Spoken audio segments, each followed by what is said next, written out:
पुरस्कार विजयी संघाचं अभिनंदन असेल, पराजित संघाचं कौतुक। विनंती करते प्रेषित बोरकर पुढे आपल्या 200 रुपयाचं पारितोषिक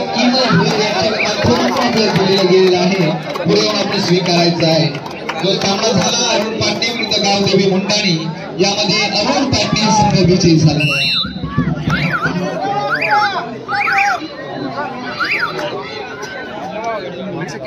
दिनेश याच्या पूर्ण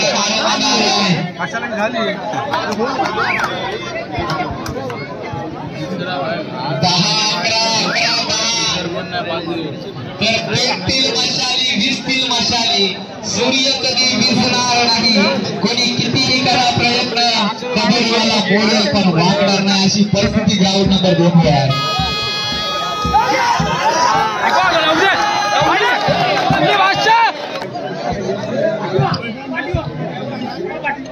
मी विनंती करतो अशोकजी तांडे यांना आपण सन्मानित करायचं। इधर की धड़कन उधर की धड़कन इधर, गुन्हा फलक पाहिलं तर 12-13-13-12 एक गुणाची आघाडी पालघर संघाकडे आहे। गुन्हा फलक बदलेल का, रसिकांना आनंद मिळेल का, पैसा बसून होईल का, असा हा सामना ग्राउंड नंबर 1 वर 2 वर।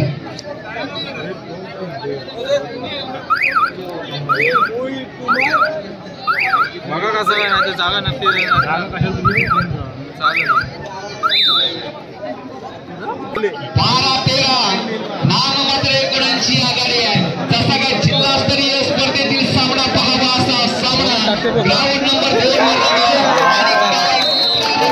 जबरदस्त अँगल ग्राउंड नंबर 1 श्रीराम विरुद्ध वादळ साळुंखे, ग्राउंड नंबर 2 आपण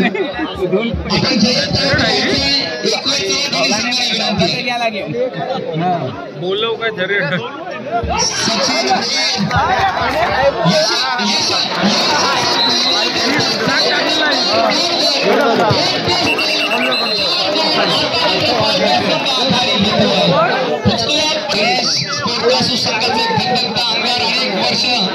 कबड्डीच्या माध्यमातून आपल्या गावाचं नाव त्यांनी पुढे नेलं आणि ज्यांच्याकडे स्पर्शेसाठी त्यांनी मेडल देण्यात आले, अशा या खेळाडूचा एक व्यक्तिमत्वाचा यथोचित सन्मान माध्यमातून केला जाईल। आणि पवनपुत्र पालकर संघ दुसरी फेरी खेळण्यासाठी पात्र ठरतो। विजय संघाचा